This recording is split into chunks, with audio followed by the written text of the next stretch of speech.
semble, à même le texte que ces gens-là, leur motivation n'était pas saine, leur motivation n'était pas pure, leur motivation n'était pas sincère. Et ils ont voulu faire quelque chose qu'ils ne pouvaient pas faire, à force de vouloir être au centre de l'adoration, à force de vouloir paraître. Est-ce que vous vous rappelez cela? Ils ont vu quelqu'un, Joseph, vendre un champ. Ils se sont dit, ils vont faire la même chose. Sauf que, ils n'ont pas quelqu'un, ils voulaient jouer au poker. Vous songez ça? Ils voulaient offrir quelque chose, mais ils n'avaient pas cette capacité interne de se séparer du montant total, global de l'argent. Ils ont décidé d'en garder une partie pour eux. Est-ce qu'on est là, frères et sœurs? Et je vous ai expliqué qu'ils n'étaient pas obligés de faire ça parce que Dieu n'a jamais demandé, tant dans l'Ancien que dans le Nouveau Testament, que les gens se départissent de leurs biens et lui apporter. Non, Dieu n'a jamais demandé cela. Et ils ont fait cela. Mais nous avons remarqué également que, comme vous avez dit, eh bien, pour ce faire, ils ont menti au Saint-Esprit de Dieu. Et est-ce que nous avions tiré la conclusion disant que tout le monde qui vient en adoration, matin, ou l'autre matinée, ou avant-hier, ou après, ou l'année prochaine, est-ce que la mourir dans le sanctuaire? Est-ce que c'était ça ma conclusion? La tomber mourir dans le sanctuaire, bon Dieu a jugé. Non. Eh bien, si c'est pas ça, à quoi ça sert ce texte-là, frères et sœurs? Pourquoi le Saint-Esprit a-t-il bien voulu consigner ce texte, eh bien, dans l'Écriture? Pourquoi? Parce que c'est une histoire de mort. Nous n'avons pas à mourir parce que nous avons menti ou nous avons fait un autre péché. Pourquoi alors? Quelle est la pertinence de ce texte dans le contexte général de la Bible? Hein? Oui, tu reviens à tout à l'heure, il y avait un problème de plénitude du Saint-Esprit. Et Pierre, parlant sous la supervision du Saint-Esprit, a dit clairement, pourquoi Satan a-t-il rempli ton cœur au point de mentir au Saint-Esprit? Voilà. Donc il y avait un problème de plénitude, mais nous avons dit que le texte est écrit pour notre instruction dans le sens où, même si nous n'avons pas à connaître le même sort, Dieu de toute façon ne travaille plus de cette façon-là, eh bien c'est important pour nous de ne pas prendre Dieu à la légère. De ne pas prendre Dieu à la légère. C'est ce que Dieu voulait signifier. Dieu veut que ses adorateurs aient la crainte pour son nom. C'est ce que Dieu voulait signifier à l'église naissante. Parce que l'église venait de naître, l'église était en train de naître, Dieu voulait fonder son église, et bien sur la base de cet enseignement-là, que tout le monde comprenne que ce qui s'est passé au temps de l'Ancien Testament peut se reproduire si Dieu le voulait. Dieu demeure le même Dieu de sainteté, pour que personne ne s'approche de Dieu à la légère. Ça va, frères et sœurs? Et j'ai reformulé le sujet, mais normalement, le sujet a le même contenu, au point de vue de sens. Et la fois passée, je disais l'adoration que Dieu demande. Aujourd'hui, je dis l'adoration qui glorifie Dieu. Mais l'adoration qu'il demande, c'est l'adoration qui le glorifie, justement. Nous parlons depuis un certain temps d'adoration, et je le ferai encore dans les dimanches à venir, parce que nous avons détecté à la lumière de l'Écriture que l'adoration, c'est une manière de glorifier Dieu. C'est ça qui nous mène à parler d'adoration depuis un certain dimanche. Parce que nous avons compris avec le peuple de Dieu qu'une des manières de glorifier Dieu, c'était par l'adoration. Et puis, nous avons causé sujet ça pendant un certain temps. Nous parlons aujourd'hui à là, il y a l'autre texte qui pourra le montrer nous par l'action. Quelle adoration qui glorifie Dieu. C'est le même pattern, le même schéma que nous pourrons regarder. Pour ce faire, je vous invite à ouvrir la Bible, frères et sœurs, dans 1 Chronique chapitre 13. 1 Chronique chapitre 13. Nous allons lire 1 Chronique 13, mais le message s'étendra sur le chapitre 15 aussi, également, même sur 2 Samuel chapitre 6. Cette histoire est racontée dans 2 Samuel chapitre 6. Si vous lisez 2 Samuel chapitre 6, vous allez voir qu'il y a quelques différences dans la manière dont le chroniste rapporte cet événement. et de la manière dont l'auteur du livre de Samuel l'a rapporté. Il n'y a pas de confusion dans la Bible. Si vous avez une différence, c'est parce que les perspectives ne sont pas pareilles. Le chroniste a une perspective chronologique et l'auteur du livre de Samuel a une perspective thématique. C'est ça qui a fait quelques différences. Mais l'écriture est sans faille parce que l'auteur de l'écriture est sans faille lui-même. En l'occurrence, Père, Fils et Saint-Esprit. Ça va, frères et sœurs? 1 Chronique chapitre 13. Vous savez, depuis un certain temps, je prends l'habitude de lire avec vous ensemble à l'unisson. Alors, levons-nous pour lire ensemble. On va lire les versets 1 à 14. Nous ne lirons pas au chapitre 15, 1 à 14, à la gloire de Dieu, frères et sœurs.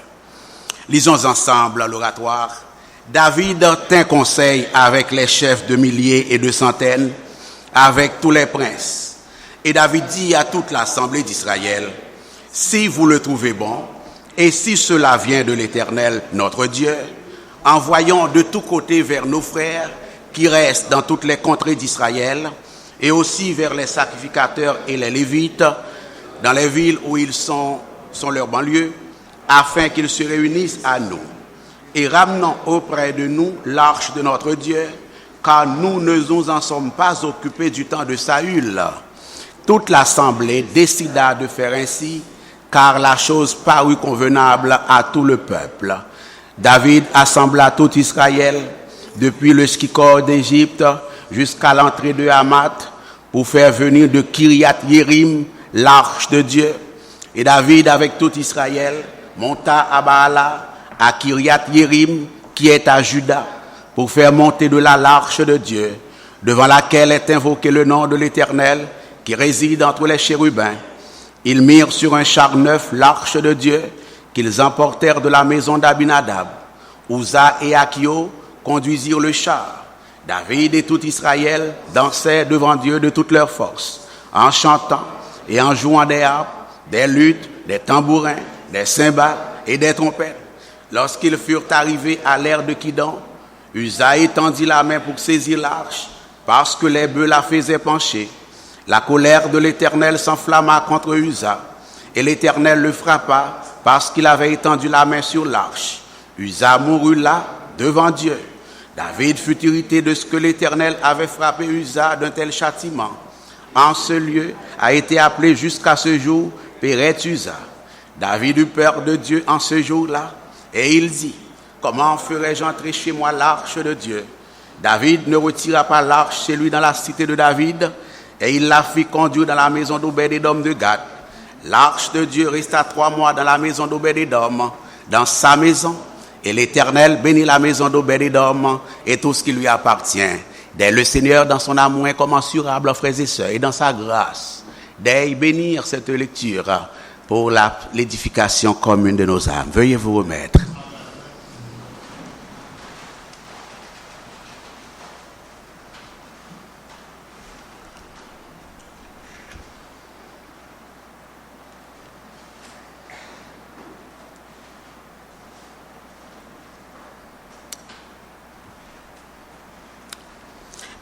Ceux qui sont familiers avec la Bible auront compris que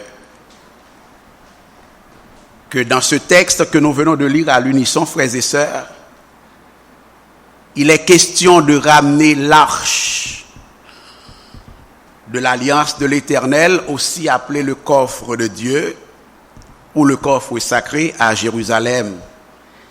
Jérusalem, que nous savons tous, qui est la capitale du royaume de David. Pour ceux qui ne le savent peut-être pas, frères et sœurs, dans la Bible, l'arche de l'alliance, frères et sœurs, c'est un coffre en bois d'acacia qui contient les tables de la loi ou bien les 10 commandements que Dieu donna à Moïse sur le mont Sinaï. C'est un objet extrêmement précieux et sacré de la religion d'Israël. Le couvercle de ce coffre que vous voyez ici, selon les instructions de l'Éternel, est orné de 2 anges protecteurs. Vous les voyez? Vous les voyez, frères et sœurs? De 2 anges protecteurs appelés chérubins. Et c'est sur le couvercle de l'arche que Dieu rencontrait le serviteur Moïse ou bien n'importe quel souverain sacrificateur qui voulait entrer dans sa présence pour officier au nom du peuple, frères et sœurs. L'arche est ornée de 2 anges protecteurs. C'est des symboles, mais c'est des réalités en même temps. Ça va, frères et sœurs? Appelés chérubins. L'arche représente le trône et la résidence de l'Éternel sur la terre des vivants, frères et sœurs, et cela jusqu'à la construction du temple de Salomon, selon Exode chapitre 25, le verset 2. Vous vous rappelez sans doute, frères et sœurs, que cet objet précieux et très saint qui symbolisait la présence de Dieu dans le tabernacle, et dans le tabernacle, mais ultimement dans tout Israël, frères et sœurs, eh bien, avait été enlevé un jour par les Philistins. Les Philistins, qui sont-ils? Eh bien, c'est un peuple ennemi des Israéliens. Lors d'une bataille, ils se sont emparés de l'arche de l'Éternel. Ils savaient quelle était la valeur symbolique ou réelle de cet objet pour les enfants d'Israël. Ils se sont emparés de l'arche de l'Éternel. Ils l'ont dérobée, ils sont partis avec. Ça va, frères et sœurs? Mais comme l'Éternel, vous verrez cette histoire dans 2 Samuel 4 à 6. Je n'aurai pas le temps de regarder cela avec vous. Mais comme l'Éternel les avait punis en leur suscitant une plaie mortelle, notamment pour avoir volé l'arche de l'Alliance, frères et sœurs, eh bien, les Philistins ne pouvaient plus continuer à vivre avec l'arche chez eux. Allez lire cette histoire, c'est une histoire extrêmement intéressante. Ils ne pouvaient pas garder l'arche chez eux. Et ainsi, l'arche a été transportée entre 5 villes. Quand Gonaïf n'est pas capable, il voit le Jacmel. Quand Jacmel n'est pas capable, parce que colère bon Dieu tombé sur Jacmel, il voit le Léogane. Quand Léogane n'est pas capable, il voit le Saint-Marc. Ou alors, quand Montréal n'est pas capable, il voit le Abitibi, le Gatineau, ainsi de suite. Vous comprenez l'histoire, frères et sœurs? C'est une histoire très intéressante. Allez voir la grandeur, la gloire de Dieu dans cette histoire-là. Ils l'ont pris, mais Dieu n'a pas supporté cela, même si Dieu n'a un problème pas à régler avec Israël. Est-ce que ça va, frères et sœurs? Comprenez ça bien. Sinon, on ne peut pas comprendre et message là non plus. Et alors, les Philistins ont pris la résolution, ils ne pouvaient plus supporter, ils ont pris la résolution, eh bien, de voyer l'arche là tourner côté de Sotia. Est-ce que nous là? Ils ont pris la résolution de renvoyer l'arche sur le territoire d'Israël, où l'arche avait fini par se retrouver chez un certain Abinadab, dont le fils Éléazar garda le coffre sacré de Dieu dans sa maison, comme le texte nous le dit dans 1 Samuel 4 à 6. Et c'était dans une petite localité appelée Kiryat Yerim, qui est mentionnée dans le chapitre 13, où nous venons de le lire. Eh bien, cette petite localité qui est située, selon la géographie biblique, à environ 13 km au nord-ouest de Jérusalem, c'est là l'arche là, leurs Philistins au voyez le tourner, c'est là qu'ils pourraient le passer, eh bien, il y a un certain nombre de temps, environ 20 années, avant que David pourra prendre décision à le chercher arche là, pour le ramener dans la capitale davidique à Jérusalem. Ce qu'on appelle et appelle encore la cité de David. Est-ce que ça va, frères et sœurs? Comprenons bien l'histoire là. D'où ça vient cette histoire d'aller chercher l'arche, de ramener à la capitale davidique? D'où ça vient? Côté l'arche là, c'est quoi l'arche là, etc. C'est un peu ça que nous avons fait là dans introduction sermon. Maintenant qu'après maintes épreuves, frères et sœurs, David est parvenu à la royauté d'Israël. David vit roi. David a été fait roi. On connaît toute péripétie qu'il a rencontré. Depuis le jour de son onction jusqu'au trône d'Israël, c'est problème sous problème que l'a rencontré. Les obstacles sous obstacles que l'a rencontré. Nous songez ça. Et là, il décide, il conçoit l'idée sainte et sacrée. Disons-le tout de suite. L'idée sainte, sainte et sacrée. L'idée glorieuse, louable, de ramener l'arche de l'Éternel à Jérusalem. D'après ce passage, les versets 1 à 4, nous l'avons lu ensemble, frères et sœurs. il tient conseil, il consulte l'église, l'équivalent de l'église d'aujourd'hui. Pour demander, ça nous pensez, si nous allons chercher l'arche là pour nous ramener le tourner à Jérusalem. C'est un exemple pour tout pasteur, pour tout dirigeant d'église, il y a des bagailles importantes. Il faut contacter l'Assemblée mondiale. Est-ce que nous l'avons fait, des sœurs? Alors, c'est tout à son honneur. Et nous allons essayer d'aller un peu vite avec ça. Et David dit à toute l'Assemblée d'Israël, si vous le trouvez bon, et si cela vient de l'Éternel, notre Dieu, et quand il dit si cela vient de l'Éternel, notre Dieu, il veut dire puisque cela vient de l'Éternel, notre Dieu. C'est ce qu'il veut dire, notre Dieu, envoyons tous de tous côtés vers nos frères qui restent, eh bien, dans toutes les contrées d'Israël, et aussi vers les sacrificateurs et les Lévites. Vous allez voir, ce n'est pas pour rien qu'il mentionne les sacrificateurs, les pasteurs de l'époque et les Lévites à s'associer à lui dans ce gigantesque projet consistant à ramener l'arche de l'Éternel à Jérusalem, frères et sœurs. Verset 4, nous coupons un peu le texte là. Toute l'assemblée décida de faire ainsi, car la chose parut convenable à tout le peuple. Jusque-là, ça va, frères et sœurs? L'intention est bonne. Jusque-là, ça va. Qu'on conçoit l'idée d'aller chercher l'arche de l'Éternel. Mais lisez verset 6 à 7 encore. Alors, relisons verset 6 à 7, que nous avons lu déjà tout à l'heure. C'est 6 à 7. Et David, avec tout Israël, monta à Baala. Kiriath Yerim, tu dis déjà, c'est quoi Kiriath Yerim vient faire dans le texte? Ça l'a cherché là, comme localité, comme zone, comme région. Nous expliquer ça déjà, nous régler ça déjà. Pourquoi l'arche a été trouvée à Kiriath Yerim? C'est là que Philistin a décidé de voyer le tourner, de retrouver là. Il est déjà en territoire israélien. C'est à Jérusalem que le beaucoup y est. Est-ce qu'on en l'a fait des sœurs? Mais tant que l'arche apparaît à Jérusalem, il va en sécurité dans la perspective de David. Et il y a raison, frères et sœurs. Ça va là? Ok? Et verset 7, ils mirent sur un char neuf. Là, le problème commence. Ils mirent sur un char neuf. Je l'ai souligné. Chaque fois que je me souligne nos bagailles, c'est souligné m'a prêché plus.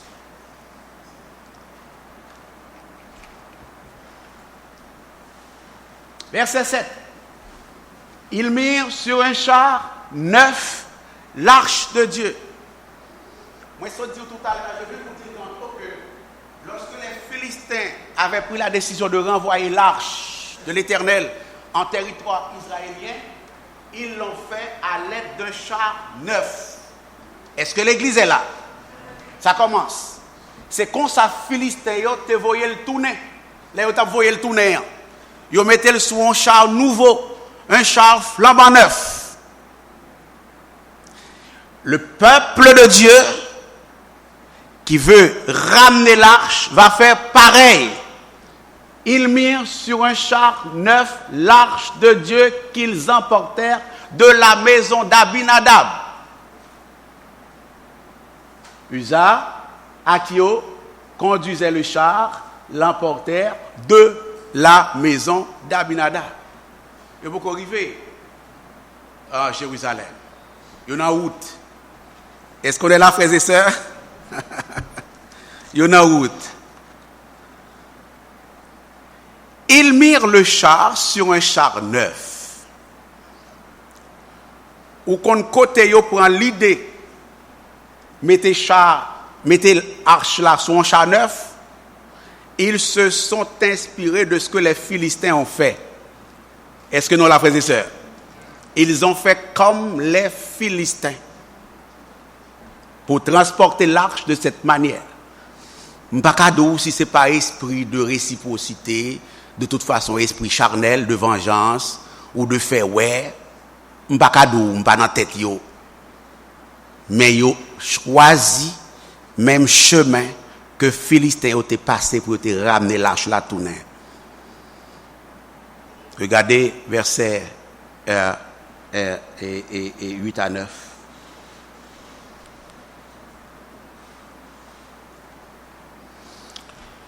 Avant de parler de verset ça,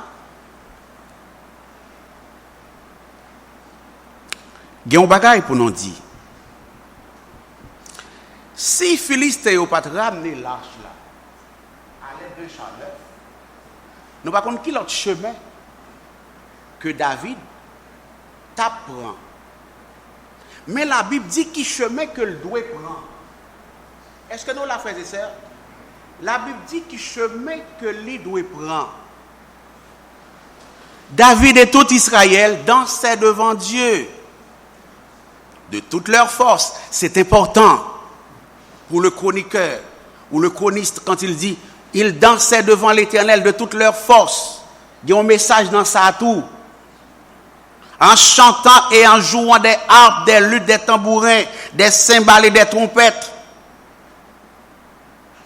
Ça veut dire que ça y a fait, il y a un business là-dedans, il y a quoi là-dedans. L'important pour eux que vous faites, c'est gloire que y a bail mon Dieu, il y a bail mon Dieu gloire avec toute force. Est-ce que nous l'avons fait des sœurs? C'est mon Dieu que y a adoré, il a adoré mon Dieu avec toute force, toute énergie, toute motivation. Ils sont de bonne foi. L'intention est bonne. Tout yo même dans ça y a fait. C'est ça, ça veut dire. Ils chantent, ils adorent, ils chantent de toute leur force. Mais regardez ce qui se produit. Verset 9. Regardez ce qui se produit au verset 9. Lorsqu'ils furent arrivés à l'ère de Kidon, Uza étendit la main pour saisir l'arche de l'Éternel. Est-ce que nous la frères et sœurs? Qui mal qui gagne dans ça? Bakadou si chat peut-être dans nos hommes qui est battu pour passer et puis chiffon plus tard. Bakadou, pourquoi l'arche était penchée? Mais l'arche était penchée. L'homme de Dieu, c'est un serviteur de Dieu, de bonne intention, de bonne foi, engagé par David pour faire le trajet. Eh bien, c'est tout à fait normal que soutenir l'arche là. Est-ce que nous là? Qu'y a-t-il de mal à soutenir l'arche de Dieu, un objet aussi précieux de la religion d'Israël? C'est quoi le problème? C'est la présence de Dieu avant tout. Pourquoi ne pas soutenir la présence de Dieu en symbole lorsque, eh bien, elle menace de tomber? C'est quoi le problème là-dedans? Verset 10. La colère de l'Éternel s'enflamma contre Uza et l'Éternel le frappa parce qu'il avait étendu la main sur l'arche. Dans 2 Samuel 6, il est écrit la colère de l'Éternel, verset 7, la colère de l'Éternel s'enflamma contre Uza et Dieu le frappa sur place à cause de sa faute. Mais quelle faute? Quelle faute? J'ai de la sensibilité pour la présence de Dieu. J'ai de la sensibilité pour l'œuvre de Dieu, pour l'adoration, pour la gloire de Dieu, pour la cause de Dieu. C'est quoi la faute? Quelle est la faute? Frères et sœurs, Uza mourut là, près de l'arche de Dieu. Autrement dit, Uza fut jugé par Dieu. Est-ce qu'on est d'accord avec ça, l'Église? Il fut jugé, bon Dieu jugeait. Dieu, selon 2 Samuel 6, verset 7, Dieu l'a frappé pour son manque de respect pour les choses de Dieu. David et les chefs qu'il a rassemblés et le peuple d'Israël, comme je l'ai expliqué tout à l'heure, ils ne manquaient pas de passion pour Dieu. Avez-vous remarqué cela à l'oratoire? Ils ne manquaient pas de zèle pour la gloire et la cause de Dieu, frères et sœurs. Ils se sont beaucoup préparés pour amener l'arche de l'Éternel en Israël. Les gens sont de bon cœur, frères et sœurs. Leur intention est louable, leur intention est bonne. D'autant que Saül était là, il a régné 40 ans. Il n'y a pas pensé, frères et sœurs. Et David lui-même, à la tête du peuple de Dieu, a pensé de ramener l'arche. La Bible, frères et sœurs, dit qu'une fois que l'arche fut revenue en possession d'Israël, le peuple joua de la musique de tout son cœur. Le peuple était dans la joie, frères et sœurs. Le peuple était de bonne foi. Le peuple croyait honorer Dieu, frères et sœurs. Le peuple croyait rendre des actions de grâce, rendre gloire à Dieu. Le peuple croyait adorer Dieu, frères et sœurs. Et pourtant, le peuple était à côté. L'oratoire, est-ce que l'église est là, frères et sœurs?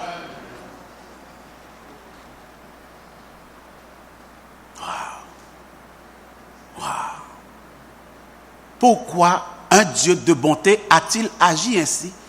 Pourquoi un Dieu de compassion a-t-il agi ainsi? N'est-ce pas à sa gloire et en son odeur que l'initiative de ramener l'arche a été prise, frères et sœurs? N'est-ce pas par souci de la gloire et de l'accord de Dieu que l'arche est en chemin vers Jérusalem? N'est-ce pas par piété, frères et sœurs, n'est-ce pas par dévouement spirituel, par amour pour l'accord de Dieu que David a pris cette décision? Et d'où vient-il maintenant qu'il soit frappé par Dieu? La question est légitime, l'oratoire, pas vrai? Vous vous posez peut-être la question, vous qui n'avez pas encore eu la grâce de trouver la réponse. Elle est légitime, la question, elle a du sens. Pourquoi? Voici la réponse. Nous connaissons déjà. Voici la réponse. Parce qu'ils n'ont pas tenu compte de la volonté de Dieu pour faire le travail de Dieu. Est-ce que l'église est là? Ah, l'intention est correcte. Elle est même biblique. Mais la méthode, la méthodologie, la manière, la modalité ne convient pas à la sainteté de Dieu, l'oratoire. Est-ce que l'église est là? Ah. Les bonnes intentions sans la parole de Dieu pour les exécuter n'ont pas d'audience auprès du Dieu 3 fois 5. Je répète, les bonnes intentions, si pour les exécuter on ne tient pas compte de la parole de Dieu, elles n'ont pas d'audience dans le tabernacle céleste. Est-ce que l'église est là? Il me fait qu'il veille ici, c'est ça que je t'ai enseigné une fois pendant que tu as rencontré ouvrier. J'ai dit que Dieu s'intéresse davantage à ce que tu es qu'à ce que tu fais. Vous voyez ça? Dieu s'intéresse davantage à qui je suis qu'à ce que je fais. C'est d'abord le qui je suis qui intéresse Dieu et après le ce que je fais va l'intéresser. Peuple de Dieu, ils n'ont pas tenu compte de la parole de Dieu pour adorer Dieu, pour glorifier Dieu, pour faire l'œuvre de Dieu, pour faire du bien à Dieu. David et ses hommes, l'oratoire, s'assemblaient pour dire ce qu'ils pensaient quant au moyen de ramener l'arche. Ça va jusque-là. C'est une bonne stratégie de leadership d'associer le peuple de Dieu à la décision concernant la marche de la chose de Dieu. C'est tout à fait correct. Cependant, l'oratoire, si vous revenez au texte, vous verrez qu'il n'est pas du tout mentionné qu'ils ont consulté la parole écrite, la loi de l'Éternel, qui leur avait été transmise par Moïse pour faire travail. Ça, vous allez le faire. Bon travail, ça, vous allez le faire. Texte nous sorti là, dit que vous mentionnez l'Éternel, vous connaissez. David dit, puisque cela plaît à l'Éternel, on va le faire. C'est correct. Cela plaît à l'Éternel vraiment. Mais les modalités ne plaisent pas à l'Éternel. Le procédé, le modus operandi ne plaît pas lui à l'Éternel. Est-ce que l'église est là? Ils n'ont pas consulté. Vous lisez le texte à la maison, vous verrez. Le texte ne dit pas qu'ils ont consulté la Bible pour prendre cette décision aussi importante pour l'avenir d'Israël. Certes, ils ont mentionné le nom de l'Éternel. Et c'est au nom de l'Éternel qu'ils voulaient faire offrir cette adoration, cette glorification à l'Éternel. Mais la parole de l'Éternel n'a pas été consultée, frères et sœurs. Laissez-moi vous dire l'oratoire. Si David et les sacrificateurs avaient consulté la parole de l'Éternel au moment de prendre la décision de ramener l'arche de l'Éternel à Jérusalem, ils se seraient rendus compte, ils se seraient aperçus, frères et sœurs, ils auraient constaté, remarqué que dans la loi de Moïse, frères et sœurs, seul monde qui a droit, qui a habilité, et bien à porter l'arche de l'Éternel, c'était les Lévites. Et Lévites, là, c'est pas toutes les Lévites, non. C'est la famille, c'est une espèce, les Kéatites qui ont droit toucher l'arche de l'Éternel, frères et sœurs. Et cela, même si c'est l'arche là, les flambant neuf, même si on fait décacheter adoration, ou fait décacheter offrande, maison, pour votre bon Dieu, depuis il pas conforme, depuis il y a des endroits cachés dans ton cœur dont Dieu n'a pas le contrôle, Dieu ne le recevra pas, frères et sœurs. Il ne le recevra pas. Mbakado, si moun là, depuis à 6 ans, il n'y a pas pris les lois de Moïse. En ce temps-là, et jusqu'à aujourd'hui, au temps de Jésus, c'est la même chose. C'est des gens qui ont un pile attachement à l'écriture. Un homme comme David, un homme qui est roi d'Israël, je ne pas faire avocat du diable. Je suis étonné que ne pas comprendre parole là. Ou que verset ça, enseignement ça, pas arriver jusqu'à lui-même. Mbakadou, est-ce que le connaît, il néglige? il tellement voulait faire ça qui bien, il tellement voulait aider l'église là, il tellement voulait l'église là aller de l'avant, il tellement voulait l'œuvre bon Dieu aller de l'avant, l'oublier manière bon Dieu dit pour ça fait, pas aussi c'est ça crivé ou s'il vraiment texte ça pas arrivé jusqu'à lui-même, enseignement ça pas arrivé jusqu'à lui-même, en tout cas ce que nous voyons c'est que il n'a pas tenu compte de la volonté de Dieu pour faire la gloire de Dieu. Est-ce qu'on est là, frères et sœurs?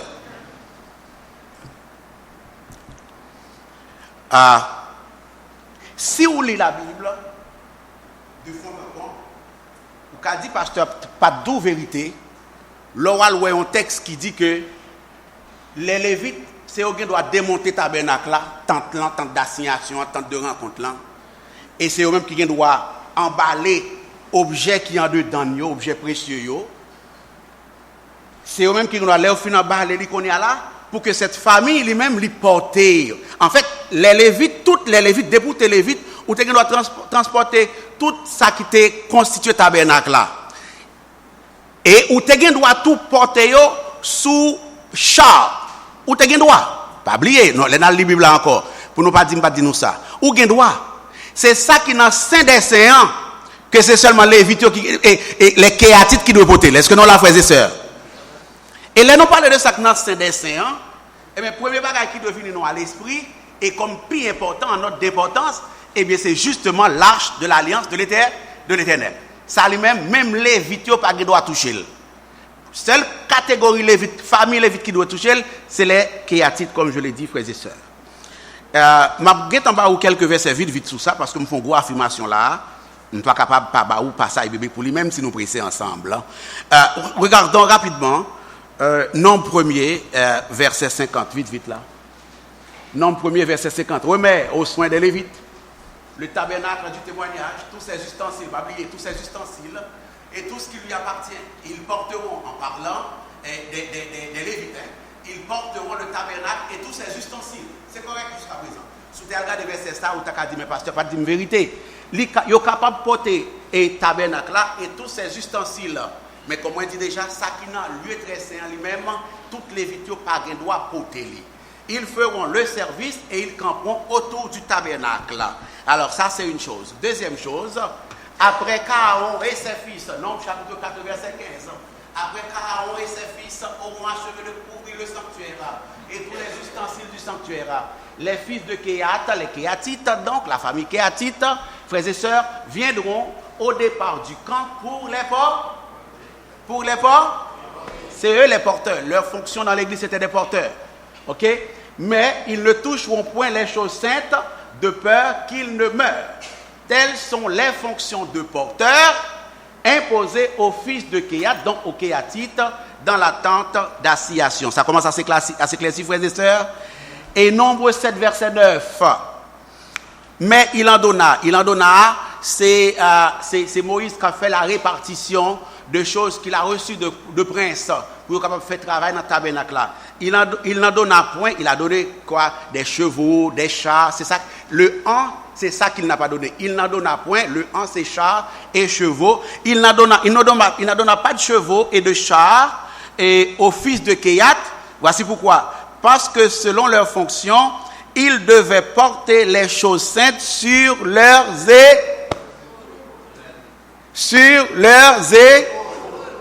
et côté David te fait porter l'arche là.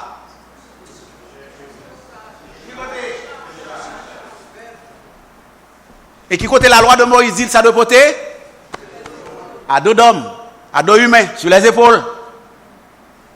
C'est pas parce qu'on voulait faire travail bon Dieu pour faire n'importe comment, sans suivre les règles de Dieu, frères et sœurs. Ça sera des coups d'épée dans l'eau. Il devait porter 2 erreurs de David. Première erreur, ça ne devait pas être sur un char. Deuxième erreur, ça devait être les Kéatites. Kéatites pas mentionnés dans le passage là. Et troisième erreur, frères et sœurs, eh bien, c'est... oui, justement. Alors j'ai dit que le manque de connaissance du roi David, du serviteur de David, c'est un homme de bien, nous le savons tous ensemble. C'est l'homme selon le cœur de Dieu, frères et sœurs. On se rappelle. C'est pas un homme, c'est pas Saül ici. C'est un homme de bien, mais il a oublié pour un moment de la durée. Non, moi, ou est là, non, journée, non, seconde, non, minute, non, réunion, non, rencontre, non, ou est là, abdion, c'est de bagaille qui pas cadré à lui-même. Abdion, c'est de bagaille qui pas cadré à lui-même. comment, frères et sœurs? Mais il est pour mauvais monde pour ça, pour mauvais femme pour ça. Son bon frère, bon homme de Dieu. Mais c'est juste pour comment l'écarter de la voix de Dieu. Tellement nous voulons faire ça qui est bien. Est-ce qu'on en a, frères et sœurs? Faut nous veiller. Faut nous veiller. Il n'a pas appliqué la parole de Dieu. Ils ont adopté la façon de faire des Philistins. Les Philistins, c'est le monde, oui, pour l'église, je dis à là. Est-ce que l'église est là? Ah.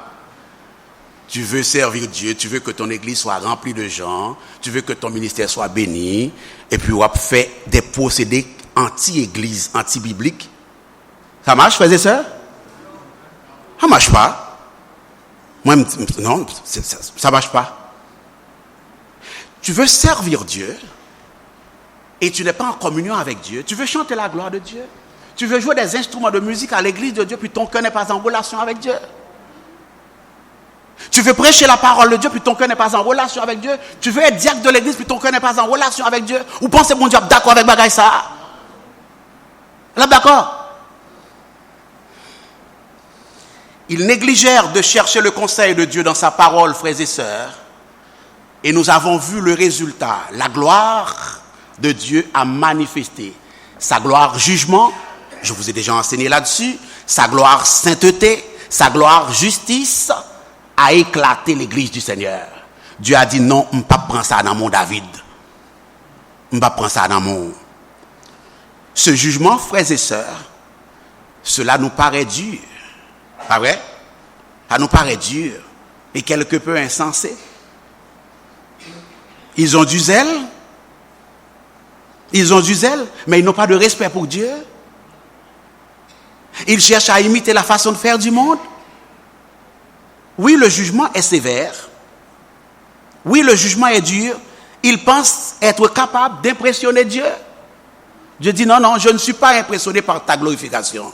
Je ne suis pas impressionné par ton adoration. Je ne suis pas impressionné par ton service. Parce que ton service n'est pas basé sur l'écriture. Est-ce qu'on est là à l'église? C'est dur. Mais vous connaissez, frères et sœurs, c'est un avertissement qui est adressé à tous les serviteurs et à toutes les servantes de Dieu. Dans toutes les histoires du monde, dans toutes les histoires de service de Dieu, d'adoration. Oui, le jugement est sévère. Ce que j'avais dit, quand je parlais du jugement d'Anania et de Saphira, c'est ce que vous n'en douterez pas, c'est ce que je dirai aujourd'hui. Je ne suis pas en train de dire que Dieu va frapper personne ici, tu vas tomber de mort parce que tu prêches, tu as un recoin dans ton cœur que Dieu ne contrôle pas, tu payes la dîme, tu as un recoin dans ton cœur que Dieu va te faire, tu vas mourir ici en ce moment spectaculairement, ou que dans une réunion d'assemblée, de conseil d'église, ou de diacre, ou de conseil spirituel, tu vas tomber parce que tu mens à tes frères et sœurs à la face du monde. Je ne dis pas que tu vas tomber parce que tu as la péché dans ton cœur. Je ne dis pas cela. Je n'ai pas de provision biblique pour le dire. Mais texte a dit non, en nous prenant maintenant avec bon Dieu ça. Au moins, on a dit ça ensemble, frères et sœurs. En nous prenant maintenant à bon Dieu ça. Attendez l'église. Si l'oratoire, ouais, mon a servi bon Dieu n'importe comment, fait n'importe bagaille, et puis il dit c'est bon Dieu l'a servi nous-mêmes, même si nous pas en pile, en nous rester dans la fidélité au Seigneur, frères et sœurs.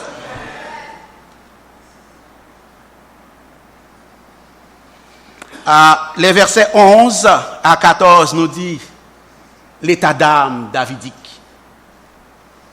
L'état d'âme du serviteur David, c'est la colère. C'est normal.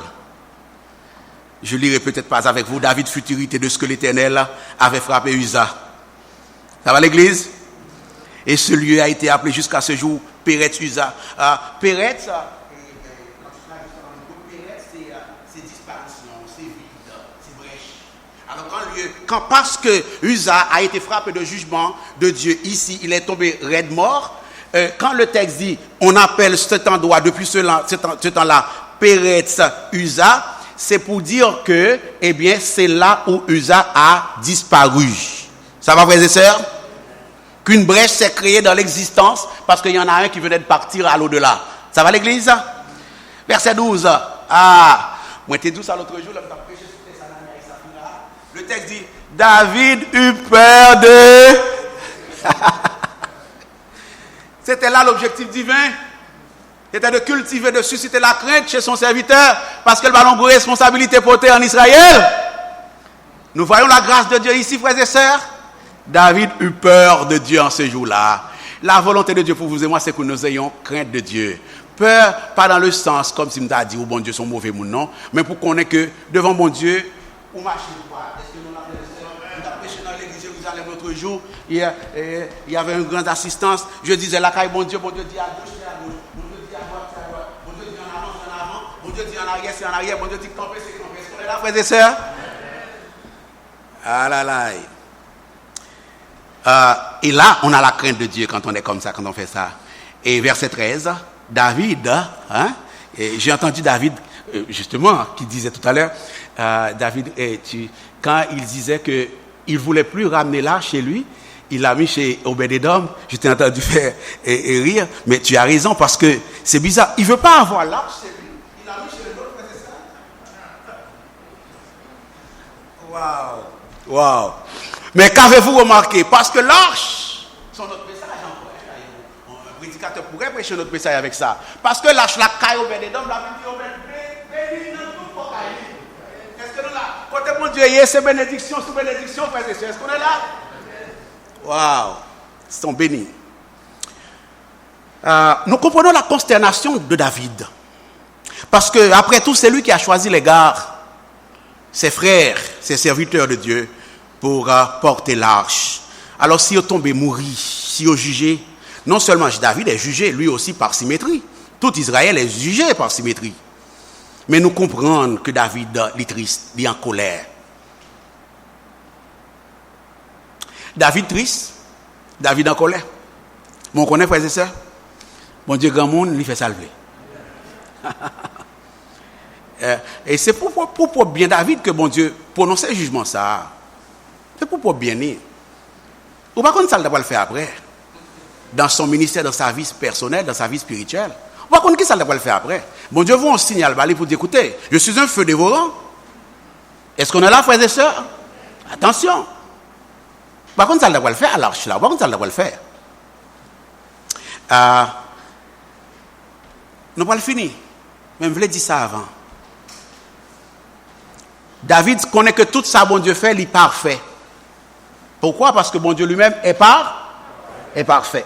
Attendez, oui. Respect ça là, c'est là où il chita. Ok, David compte ça. C'est pour ça, David, le texte dit David est en colère, mais il ne peut pas passer toute Resvili à être en colère contre bon Dieu. Le bon Dieu fait mes oreilles. Si ce n'est pas une prière de repentance qu'on va adresser à elle, il pas tant parce que vie ou pas en harmonie, en conformité avec elle, bon Dieu pas méchant pour ça, c'est pour bien. Est-ce qu'on est là, frères et sœurs? Alors c'est le chemin de repentance qu'il faut faire. C'est ton devoir qu'il faut que tu refasses devant Dieu. Est-ce que l'église est là? C'est ce que David a fait, frères et sœurs. David n'est pas content. Il est fâché contre l'Éternel. Il est en colère. Mais sa colère va se changer d'abord en crainte. Et après que sa colère est changée en crainte, ou ce soit changée en crainte, qu'est-ce que nous allons voir, frères et sœurs? David va prendre une nouvelle direction. La direction que David va prendre, frères et sœurs, va se situer, je vais vous faire grâce à des autres parties, va se situer ici, en 1 Chronique, chapitre 15, versets 1 à 2, pour commencer. Il y a un pile texte que m'a passé là rapidement, pour nous capables d'arriver là. Nous allons regarder ça, 1 Chronique 15. David va refaire ses devoirs, l'église du Seigneur. Il va refaire ses devoirs. David se bâtit des maisons. Dans la cité de David, pardon. Pouvez-vous lire? Quelqu'un peut lire, s'il te plaît, en attendant?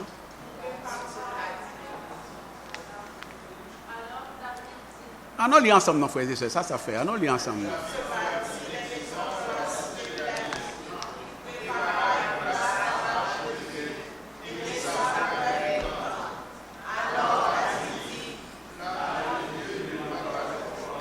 Ah, il s'est ressaisi, frères et sœurs, ça va là? Il s'est ressaisi. Il est revenu à la réalité. Verset 2. Alors, David dit, l'arche de Dieu ne doit être portée que par les Lévites. Le savait-il auparavant? Je vous avais dit, je ne sais pas. Le savait-il? Il était trop pressé à accomplir l'œuvre de Dieu. Il n'en a pas tenu compte. Je ne sais pas. Mais ce qu'on sait, c'est qu'ici, il le dit. Car l'Éternel les a... Ah ah. For it. C'est pas l'idée de la message, non? Mais dans l'église, il faut chaque pour respecter le ministère Charlotte. Est-ce qu'on est là, frère et sœur? Excuse-moi, ça c'est entre parenthèses. Moun qui là pour pastorer, quitter le pastorer. Ça que là pour faire, je ne sais pas diaconat, quitter le diaconat. Est-ce que les frères et sœurs? Respectez les dons parce que mon Dieu va avoir un don pour chaque ministère. Respectez le ministère. Est-ce qu'on est là, frère et sœurs? C'était en passant, c'est pas ma trajectoire comme telle là. Et voilà, car l'Éternel les a choisis pour porter l'arche de Dieu et pour en faire le service à toujours. Remarquez bien, frères et sœurs, cette fois c'est la bonne. Il ne s'agit plus de rassemblement d'hommes pour discuter, pour bailler des opinions sans la Bible. Une fois que David découvrit la volonté de Dieu à ce sujet, il va observer la volonté de Dieu avec courage et avec humilité devant Dieu. David va convoquer Israël, il va séparer les descendants d'Aaron et des Lévites, et là ça va marcher. Il dit à ses sacrificateurs, il va regarder une deuxième composante de sa prise de conscience. Regardez bien, frères et sœurs, j'achève là. Une deuxième prise de conscience, parce que je vous fais grâce d'en haut là, on va y aller avec le 13. Parce que vous n'y étiez pas la première fois, l'Éternel, notre Dieu, nous a frappés, car nous ne l'avons pas cherché selon la loi. C'est-à-dire selon la parole de Dieu, selon la Bible, selon les règles. Nous avons dit vendredi dans l'étude biblique, pas dans l'étude biblique, non, dans une autre fois. Servi bon Dieu qui a un règlement. L'église a quoi ça? Servi bon Dieu qui a un règlement, frères et sœurs. Parfois, mon règlement, tellement... C'est vaudouisant qu'on utilise, on ne peut pas utiliser pour ça, parce que souvent il y a des règlements dans les affaires ésotériques. Mais servir pour Dieu des règlements, frères et sœurs. Si servir pour Dieu pas fait selon les règles, c'est ça, on ne peut pas recevoir. Est-ce qu'on est là, l'église? Servir pour Dieu des règlements. Pourquoi franc-maçon des règlements? Rosicus des règlements, vaudou des règlements, les sociétés secrètes, pour qu'on fait mal ou cas ou des règlements, pour l'église, mon Dieu, pour travailler, mon Dieu, pas des règlements, frères et sœurs. Pourquoi? Pourquoi le comme ça? Servir, bon Dieu, il y a un règlement. Texte ça là pour nous montrer. Et je vous fais grâce du reste. J'ai plein de choses à vous dire. Mais pour couper ça là, lis verset 26 là pour moi, s'il te plaît. Lis verset 26 là pour moi. Pas même besoin de retourner à mes textes là. Je vais y aller avec lis verset 26. On va aller avec la seul. Verset 26 là, toujours chapitre 15. Se fait avec l'assistance de Dieu que les Lévites portaient dans l'arche de l'alliance de l'Éternel. Est-ce que l'église est là? Cette fois-ci, pour nous, c'est la bonne. Bon Dieu l'a fait ça. Ce fut avec l'assistance de Dieu que les Lévites portaient l'arche de l'Éternel. Oui, cette fois-ci, c'est la bonne parce que bon Dieu est invité, la Bible a été consultée, la Bible a été mise en pratique, la parole de Dieu a été exécutée, frères et sœurs. Et bon Dieu la donne cette fois-ci. Est-ce que l'église est là? Est-ce que les jeunes de l'église, est-ce que les familles de l'église, est-ce que le président du conseil de l'église, est-ce que le pasteur est prêt? Avant lui, il y a un petit paille dans l'église là, il fait au nom de la Bible. Il râle la Bible pour le qui côté ça va le faire sortir. Est-ce que nous la frères et sœurs? J'étais dans une réunion de fermeture d'école avec mon directeur d'école. Il passait le flambeau à une nouvelle directrice qui était adjointe, qui est devenue maintenant directrice titulaire.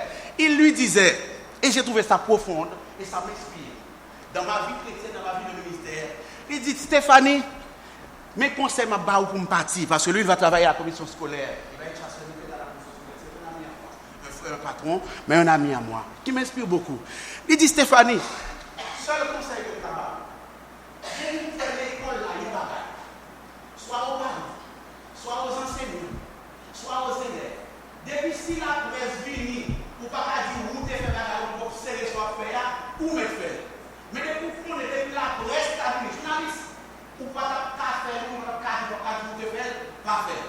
Et c'est même pas la pour nous. Famille de l'église, hommes, femmes, groupe d'âmes, ouvriers, je ne sais pas qui n'ont pas dans le travail, mon Dieu, à la caille. Des pour font bagaille. Si tu arrives devant mon Dieu, qu'on y est là, ou pas râler là pour dire Seigneur, mais quand tu me prends ça, me faire, pas faire. Est-ce que l'église a la frères et sœurs? Moi, couper mes salaires pour nous juste ça. Des pour pas soutenir, avant de faire, c'est pas la paix pour diriger, c'est pas l'opinion pour diriger, c'est pas qui ça pour arriver, quand l'église a pour aller, quand la famille pour aller, ça n'a pas mangé, qui le travail qui gagne, qui le emploi m'a joindre, j'ai 50 ans, si je ne regarde travail ça, même si les conditions ne sont pas bonnes, ça m'a fait. Dieu s'en occupera. Sous pas biblique, pas fait, sous pas biblique, pas dit, quel que soit ça. de gérer ça pour Shadrach, Meshach et Abednego. Est-ce que l'église est là, frères et sœurs? Cette fois-ci, c'était la bonne. Instruction. Consultez la Bible. Ce n'est pas la peur. Ce n'est pas l'opinion qui vous dirige. Ce n'est pas la crainte qui vous dirige. C'est ça qui vous dirige. C'est constitution, non ça, frères et sœurs. C'est dommage. Je ne parle pas de votre église. C'est dommage. L'autant de l'église y réunis. L'autant de pour prendre décision. Chaque monde a une petite copie constitution l'examen pour sonder avant de prendre décision. Vous voyez ça? Vous voyez ça? Soit sur une petite tablette, soit sur un petit cellulaire, soit en version papier. Tout le monde compte toute constitution sur le bout des doigts parfois. Non, constitution pas dit ça. C'est ça le dit. Et puis regardez-vous, c'est ça le dit vrai, oui. Et puis décision renvoyée. Bravo. Qu'en est-il de la constitution suprême et éternelle, frères et sœurs? Est-ce qu'elle est invoquée? Je te dis, tu peux passer des réunions 2 heures, 3 heures, 4 heures dans des conseils d'église pour l'avoir été quoi depuis des années, depuis ma conversion, depuis 21 ans. Souvent, décision au point, ou pas il y a un monde qui dit, tonne. Attends, on y arrive là. Rare. Tu fais l'œuvre de Dieu sans la parole de Dieu? Bravo. Que le Seigneur nous préserve de faire son œuvre à l'exclusion de sa parole. Que le Seigneur nous fasse la grâce de ne pas l'adorer, de ne pas le glorifier, frères et sœurs, sans la Bible en référence, sans la Bible en support, sans la Bible en main. Il a rejeté d'un revers de la main l'adoration de David, malgré ses bonnes intentions. Il a rejeté l'adoration de Anania et de Saphira d'un revers de la main. Aujourd'hui, il ne va pas tuer spectaculairement, mais il va s'amuser de cette adoration-là venant d'un cœur irrégénéré ou d'un cœur insoumis, un cœur rebelle, un cœur arrogant, un cœur méprisant ses voix, ses directives et sa parole. Il va fermer son cœur jusqu'à temps que nous refassions, Sergo refasse ses devoirs, cette famille refasse ses devoirs, ce groupe, cette entité de l'église refasse ses devoirs, cette sœur, ce frère refasse ses devoirs, et là, on pourra cette fois-ci, Dieu va prendre part à cette adoration-là. Est-ce qu'on est d'accord avec ça, frères et sœurs? Le Saint-Esprit a-t-il parlé aujourd'hui? Applaudis le Saint-Esprit donc. Pas c'est go, non? C'est go, pas qu'on j'ai à gagner fait banane. Applaudis le Saint-Esprit, non, frères et sœurs. Allez, là-dedans.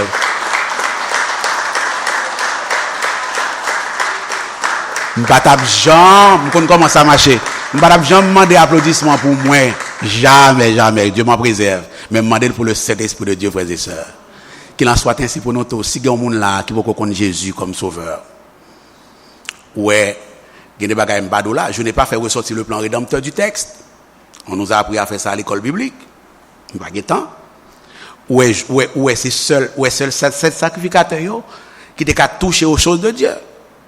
Et puis, en dans sacrificateur, où c'est seulement les kéatites qui étaient capables de toucher l'arche de Dieu. Est-ce que nous sommes ça, frères et sœurs? Par la mort de Jésus-Christ sur le bois du calvaire infâme à Golgotha. Par l'œuvre du souverain sacrificateur qui a fait de nous un royaume et des sacrificateurs pour Dieu. Je dis à nous porter présence, bon Dieu, dans nous, dans nos frères et sœurs. Oh. Si dans l'Ancien Testament, les gens ne pouvaient même pas s'en approcher, il est en nous, frères et sœurs. Nous portons la gloire de Dieu. Nous portons la lumière de Dieu, frères et sœurs. Quelle grâce. Quelle grâce. Que le Seigneur nous bénisse ensemble. Hein? Bon après-midi. Et bonne petite distraction en bas tout à l'heure. Je me joindrai à vous. Est-ce que pour moi les TELUS? Il y a pour rien à pour moi. Que le Seigneur nous bénisse ensemble, frères et sœurs.